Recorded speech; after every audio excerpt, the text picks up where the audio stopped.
오늘 본문 말씀은요, 마태복음 6장 9절에서 13절까지인데요. 이미 우리가 본문 봉독을 한번 했습니다. 주기도문인데요. 다 함께 오늘의 본문을 합독하겠습니다. 시작.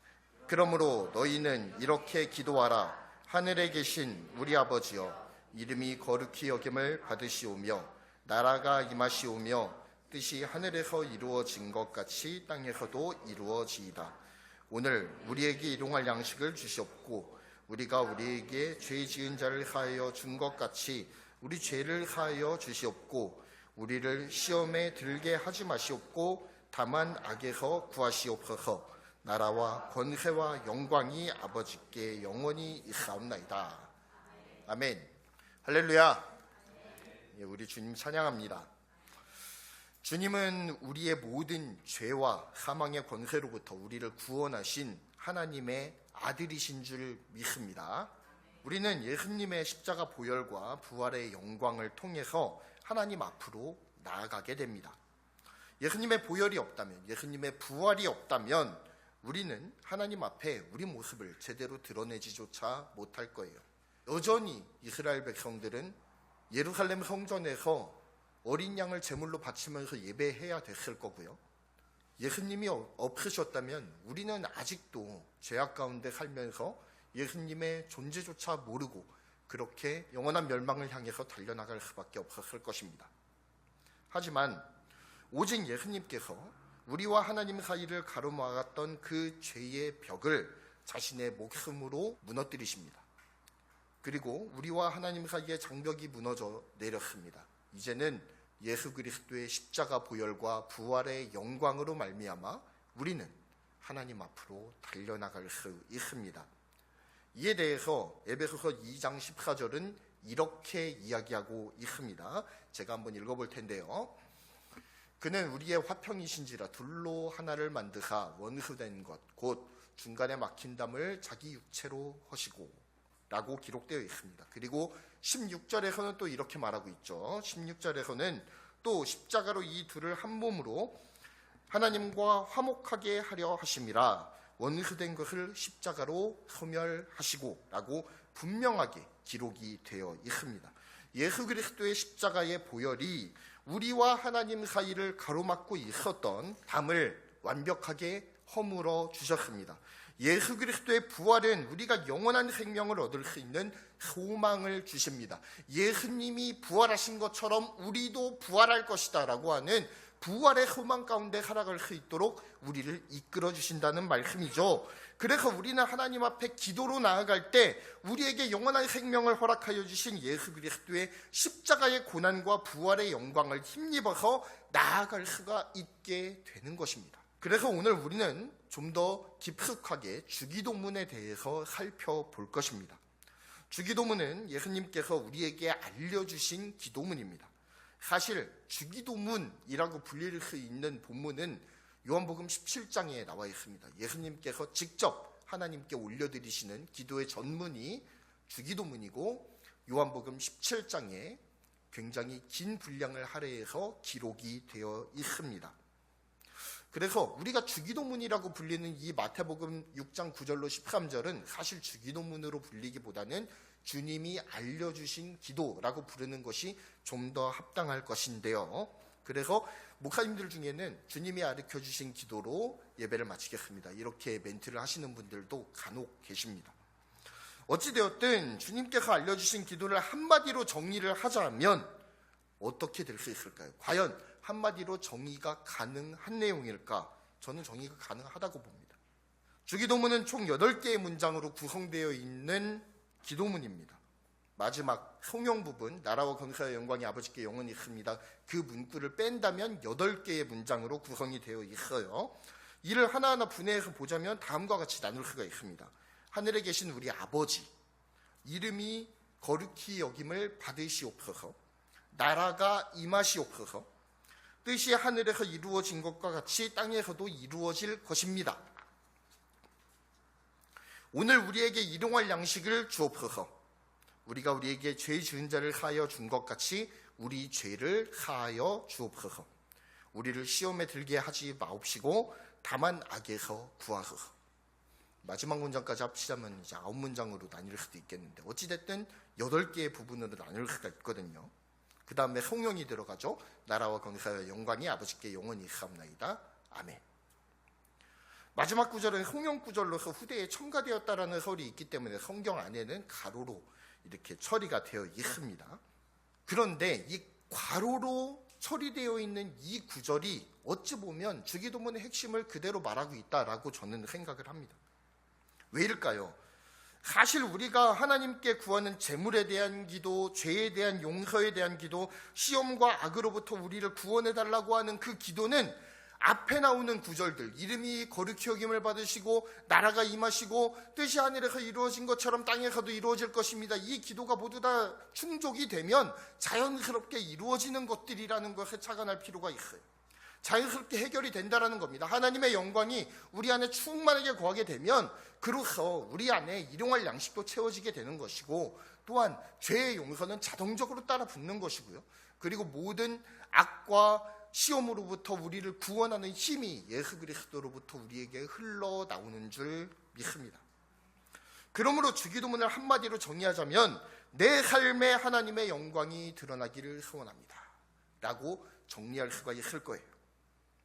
나의 삶의 모든 영역에서 하나님의 영광이 드러나기를 원하는 것, 그것이 우리가 하나님의 자녀로서 진정으로 추구해야 할 그리스도인의 삶의 자세이며 기도의 제목일 것입니다. 그래서 주기도문을 해석할 때에는 언제나 하늘에 계신 우리 아버지여, 나라와 권세와 영광이 아버지께 영원히 있사옵나이다. 아멘 이라고 하는 이 흠이상관의 구조의 틀 안에서 해석되어야 할 줄 믿습니다. 그렇다면 이러한 하나님의 영광이라는 해석의 틀 안에서 주기도문을 좀 더 깊이 살펴보도록 하죠. 하늘에 계신 우리 아버지라고 첫 문을 열지 않습니까? 우리는 기도할 때 하나님을 부르죠. 무엇이라고 부르죠? 아버지라고 부릅니다. 물론 저쪽 이상한 동네에서는 어머니라고 부르기도 합니다. 예. 그런데 그거야 살다가 하나님 앞에 서보면 알 거 아니에요. 아버지인지 어머니인지. 예. 근데 우리는 분명히 알고 있죠. 성경에서 분명히 아바 아버지라 부르게 하셨느니라 라고 분명하게 적혀 있어요. 아버지가 맞습니다. 어머니는 없습니다. 예.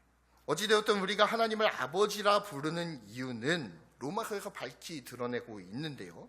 로마서 8장 14절을 보면 무릇 하나님의 영으로 인도함을 받는 사람은 곧 하나님의 아들이라, 이렇게 분명하게 선포하고 있습니다. 하나님의 자녀들은 하나님의 인도하심을 받아요. 사랑하는 뿌리교회 성도 여러분, 한번 잘 생각해 보시기 바랍니다. 주기도문은 어디에 속해 있는 말씀이죠? 마태복음 6장이죠. 마태복음 6장은 마태복음 5장부터 7장에 기록되어 있는 예수님의 산상수훈의 한 부분입니다. 즉 주기도문이라고 하는 이 기도 문구는 산상수훈 안에 들어가 있는 거예요. 자, 그렇다면 예수님의 산상수훈이라고 하는 것은 무엇일까요? 바로 예수님을 믿어 의롭다 하심을 받은 그리스도인들이 어떻게 살아야 하는지를 보여주는 하나님 나라의 헌법과도 같다라고 말을 합니다. 하나님 나라의 법률, 그것이 바로 산상수훈의 본질인 것이죠. 그 하나님 나라의 법률이라고 부르는 산상수훈의 안에 기도하는 법이 함께 적혀져 있는 겁니다.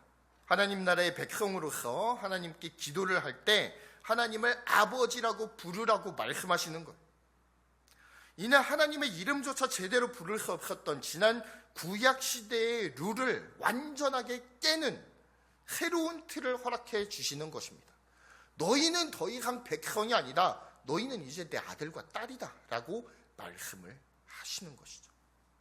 이젠 통치자와 백성의 관계에서, 주인과 종의 관계에서 아버지와 아들, 아버지와 딸의 관계로 관계의 재정립이 일어나게 된다는 것입니다.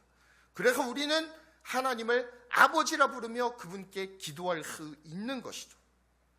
구약시대를 한번 잘 생각해 보시기 바랍니다. 구약시대에 하나님은 말 그대로 가까이 하기엔 너무 먼 당신이었어요. 거룩하신 하나님께 나아갈 수 있는 사람은 제사장뿐이었습니다. 게다가 온 민족의 죄를 대신 속죄하는 대속죄 일에는 그 어떤 제사장들도 하나님을 만나러 들어갈 수 없고 오직 대제사장 한 명만이 들어갈 수 있었습니다. 그러니까 대제사장이 온 민족을 대표해서 하나님을 만나는 날은 1년에 단 하루 대속죄일 뿐이었다라는 거예요. 그만큼 하나님과의 만남은 제한되어 있었고 하나님은 매우 제한된 사람들에게 자신과의 만남을 허락하셨다라는 겁니다. 그런데 그 만남도 그냥 이루어지는 만남이 아닌 거예요. 제사장은 목욕제계를 해야 했고 그 목욕제계를 한 이후에도 혹시 흠이나 티가 남아있을까 봐서 물두멍에서 손을 빡빡 씻어야 했습니다. 그 다음에 성소에 들어가기 전에 번제단에서 자신의 죄를 대신 속죄하는 속죄의 번제를 올려드린 다음에야 성전 안으로 들어갈 수 있었다라는 겁니다. 그렇게 번거로운 과정의 과정을 거치고 또 거친 후에야 하나님이 임재해 계시는 성소 안으로 들어갈 수 있었고요. 그럼에도 불구하고 제사장의 죄가 해결되지 않았을 때에는 죽어서 나올 수밖에 없었다라는 겁니다. 그래서 제사장의 시신을 꺼내기 위해서 줄을 매달아 놓고 방울을 수시로 이렇게 제사장이 왔다 갔다 하면서 딸랑딸랑하는 방울 소리가 나지 않으면 이 사람 죽었구나. 줄을 당겨서 그를 성소에서 끄집어내게 되는 것이죠. 그만큼 하나님을 만나기가 어려웠다라는 겁니다. 하나님은 정말로 가까이 하기엔 너무 먼 당신이었어요. 그런데 그렇게 엄격하게 제한적으로 하나님께서 인간을 만나셨었는데, 왜냐하면 거룩하고 완벽하신 하나님께서 죄악을 용납할 수가 없으셨기 때문입니다. 인간의 죄가 해결되기 전에는 여전히 하나님을 만나기엔 인간은 부족한 존재이고 더러운 존재이고 죄악된 존재라는 거예요. 그렇기 때문에 목욕제계하고 물두멍에 씻고 그 다음에 번제를 드리고 갖가지 번거로운 의식을 치른 후에야 들어갈 수 있었고, 그나마도 잘못되면 죽을 수밖에 없는 그런 번거로운 그런 공포의 시간들이 계속되었다라는 것이죠. 그런데 그렇게 엄격하게 제한적으로 인간을 만나주셨던 하나님께서 이제는 얘들아, 이제 너희 중에 예수 그리스도를 믿어서 죄를 용서받고 정결하게 된 사람이라면 누구든 나에게 나올 수 있어. 그것도 고개도 못 들고 그냥 아무 말도 못하고 그렇게 벌벌 떨고 있는 게 아니라 날 아버지라고 불러라 라고 말씀하고 계시는 겁니다. 그렇게 친근하게 우리에게 다가오시게 되었다라는 거예요. 이 하늘에 계신 우리 아버지라고 하는 이 선언이 주는 의미가, 이전에는 멀리 계셨던 만나기조차 쉽지 않았던 그 하나님이 이제는 우리에게 문을 여시고 직접 우리를 만나주신다, 우리와 함께 하시는 하나님이다 라고 하는 사실을 하늘에 계신 우리 아버지라고 하는 이 문구를 통해서 보여주고 있는 줄 믿으시기 바랍니다. 왜 이런 일이 일어나는 것일까요? 아까 말씀드렸듯이 이중 삼중에 하나님을 만나기 위한 바리케이드들이 쳐져 있었죠.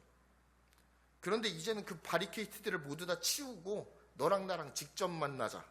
누구의 공로입니까? 바로 날 위해 십자가에 못 박혀 돌아가시고 나를 위해 부활하신 예수 그리스도의 공로인 줄 믿습니다. 그 공로를 힘입어 우리는 기도로 하나님 앞에 나올 수 있게 된 것이죠.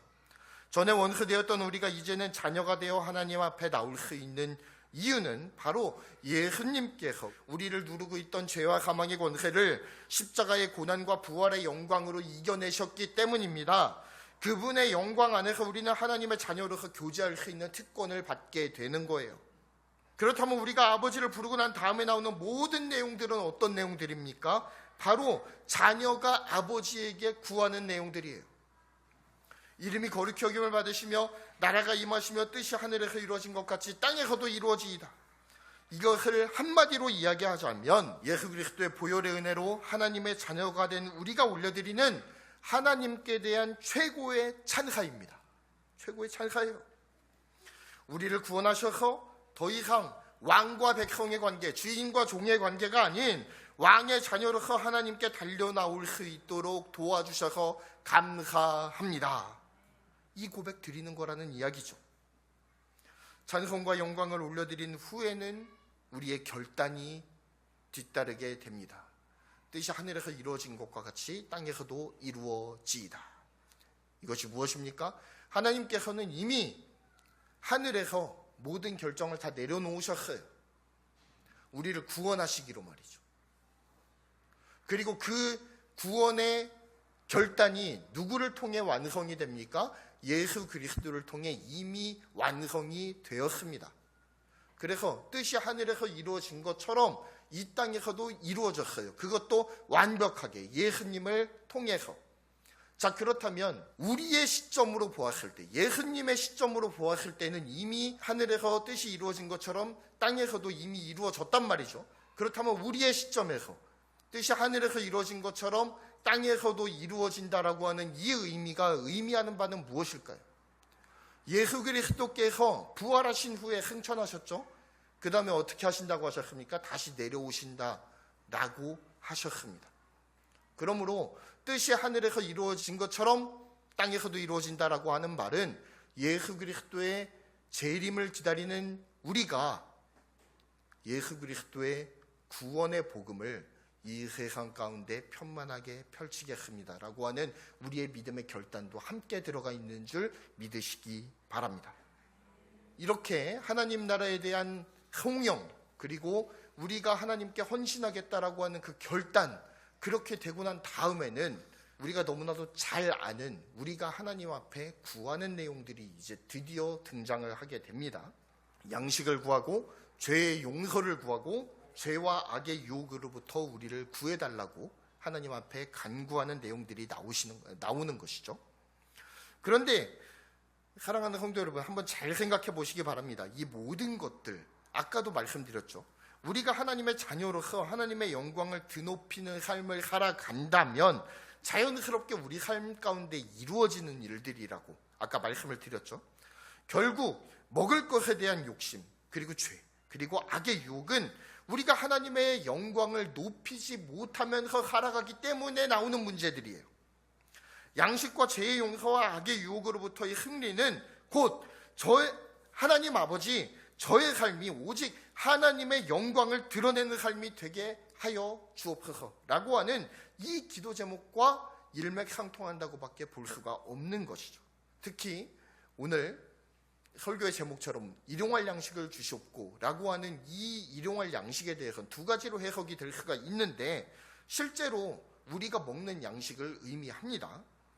그런데 사실 우리 사회에서 아주 못 사는 극빈층을 제외한다면 사실 먹을 것 걱정하면서 사는 사람들 그렇게 많지는 않죠. 상대적으로 봤을 때 말입니다. 아직도 많은 사람이 굶주림에 시달리고 있지만 우리나라만 국한해서 봤을 때, 그리고 흑점으로 찍히는 아주 극빈층을 대상으로 봤을 때는 상대적으로 적은 숫자라는 것이죠. 그만큼 풍족한 시대에 우리는 살아가고 있어요. 먹을 것 때문에 걱정할 것이 없는 시대에 우리는 살아가고 있습니다. 오히려 남어돌아서 걱정이죠. 그런데 우리는 우리가 가진 것에 만족하지 못하고 더 갖고 더 모으고 더 부자가 되고 싶어하고 더 좋은 음식을 먹고 싶어하고 사람의 욕심은 끝이 없다라는 거예요. 그래서 잠언의 기자는 이렇게 고백합니다. 잠언 30장 8절로부터 9절의 말씀을 한번 보도록 할 텐데요. 한 목소리로 읽습니다. 시작.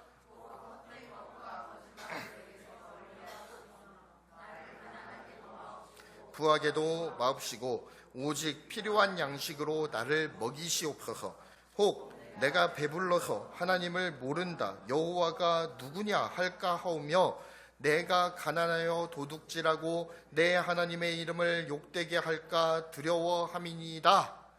왜 잠언의 기자는 나를 부자가 되게 해주십시오 라고 기도하지 않았을까요? 돈 많이 벌게 해달라는 기도를 하지 않고 있죠. 왜 그럴까요?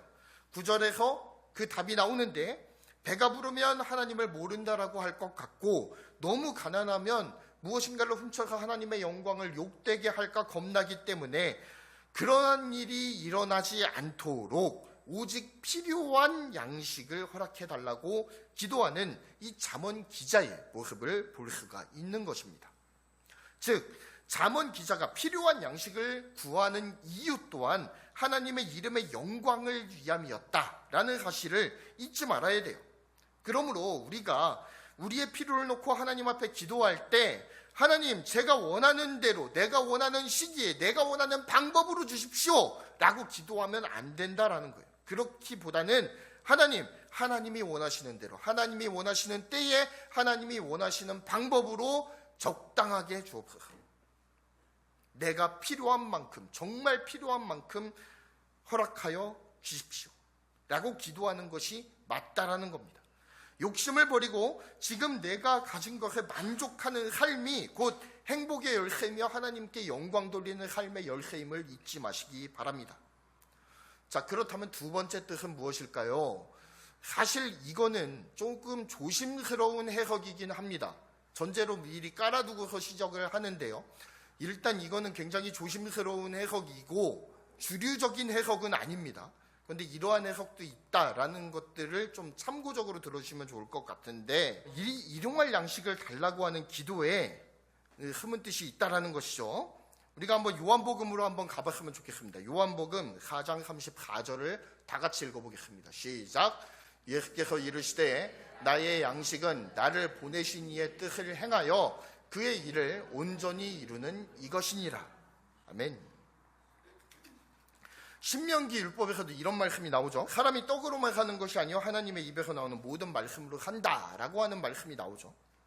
성경에서 먹을 것은 곧 말씀, 하나님의 뜻과 자주 매칭이 됩니다.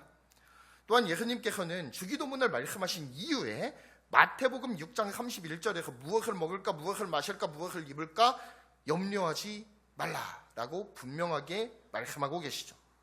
즉, 이 주기도문에 등장하는 일용할 양식이라고 하는 것을 이러한 말씀에 대입을 시켜보면 이 양식이 우리의 먹을거리 혹은 우리의 뭔가 생활에 필요한 것들만을 의미하지 않는다라는 사실을 알 수가 있습니다. 일용할 양식은 곧 우리에게 허락해 주신 하나님의 말씀이며 하나님의 뜻이라는 매칭을 해볼 수가 있다는 것이죠. 하나님 나라의 백성으로서, 하나님의 자녀로서 우리는 하나님의 말씀에 따르는 삶을 살아야 한다라는 것입니다. 우리의 양식은 하나님의 뜻을 행하며 그분의 일을 온전하게 이루는 이것입니다. 예수 그리스도께서 십자가에 못 박히시고 부활하심을 통해서 하나님의 뜻을 온전히 이루어 주신 것과 같이 우리는 예수 그리스도의 다시 오심을 기다리면서 그분이 오시기까지 하나님의 영광을 높이면서 살아가야 한다는 것이죠. 그것이 바로 우리가 일용할 양식을 위해서 기도하는 핵심 전제가 되어야 할 것입니다. 단순히 기계적으로 하나님 당신의 뜻을 이 땅에 이루면서 살아가게 해주십시오 라고 하는 이 기도의 제목이 단순히 기계적으로 10계명 지키고 하나님의 하라는 거 하고 하지 말라는 거 하지 않고 단순히 그런 하지 말라는 거 하지 말고 하라는 거 하면 되겠지라고 하는 이런 막연한, 그리고 뭔가 이런 초보적인 수준을 벗어나서 정말로 하나님을 사랑하는 마음으로 그분이 원하시는 삶을 살아가는 것이 하나님의 자녀인 우리의 의무이며 또한 우리가 먹어야 할 영의 양식인 줄 믿습니다. 그래서 곧 일용할 양식을 주시옵소서 라고 하는 말은 요한복음 1장 1절에서 말하는 태초에 말씀이 계시니라, 이 말씀이 하나님과 함께 계셨으니 이 말씀은 곧 하나님이시다 라고 말씀하신 것과 같이 이 일용할 양식을 달라는 말씀은 곧 하나님의 명령에 따르는 그런 말씀 중심의 삶을 살아가게 해달라고 하는 우리의 간구이기도 하고요. 또한 우리에게 예수 그리스도로 충만하게 채워주십시오 라고 고백하는 그런 우리의 신앙 고백과 간구가 들어가 있는 말씀이기도 한 것입니다. 그래서 오늘 우리가 일용할 양식을 허락하여 주옵소서라고 하는 이 말씀을 다시 한번 정리하자면, 첫 번째는 더도 말고 덜도 말고 부하게도 마시고 빈하게도 마시고 오직 적당한 양의 필요를 채워주심을 통하여서 우리가 하나님으로 만족하는 삶을 살아가게 하여 주옵소서라고 하는 말씀으로 정리가 될 수 있을 것이고, 두 번째로는 우리가 아까 말했던 우리가 하나님의 뜻을 따르는 삶에 헌신될 수 있도록, 그리고 또한 우리 안에 예수 그리스도로 충만하게 채워질 수 있도록 위해서 기도하는 것이라는 사실을 우리가 잊지 않기 바랍니다. 사랑하는 뿌리 성도 여러분, 이제 말씀을 정리하도록 하겠습니다. 있겠습니다. 주기도문을 한마디로 정리하자면 하나님의 영광을 위한 기도입니다. 예수 그리스도의 죽으심과 부활을 믿어 하나님의 자녀가 된 우리는 하나님의 자녀로서 아버지의 영광을 드높이는 삶을 살아야 하고요. 또한 아버지의 영광을 높이는 기도를 드려야 할 줄 믿습니다. 내 삶을 통해 하나님 영광 받으소서, 이렇게 기도하면서 하나님께 영광 돌리는 삶을 살아갈 때 우리는 하나님이 원하시는 진정 아름다운 삶, 천국의 삶을 살아가는 주님의 자녀로 성숙될 수 있을 것입니다. 또한 이러한 기도를 드리고 이것을 실천으로 옮김을 통해 우리는 천국을 경험할 수가 있다라는 거예요. 우리가 하나님의 영광을 높이는 기도를 드리고 또한 그러한 삶을 살아감을 통해서 정말 우리가 궁극적으로 도달해야 할 하나님의 나라, 천국을 이 땅에서 경험하면서 살아가는 우리 모든 사랑하는 뿌리교회 성도님들 다 되시기를 간절히 축복합니다. 기도하시겠습니다.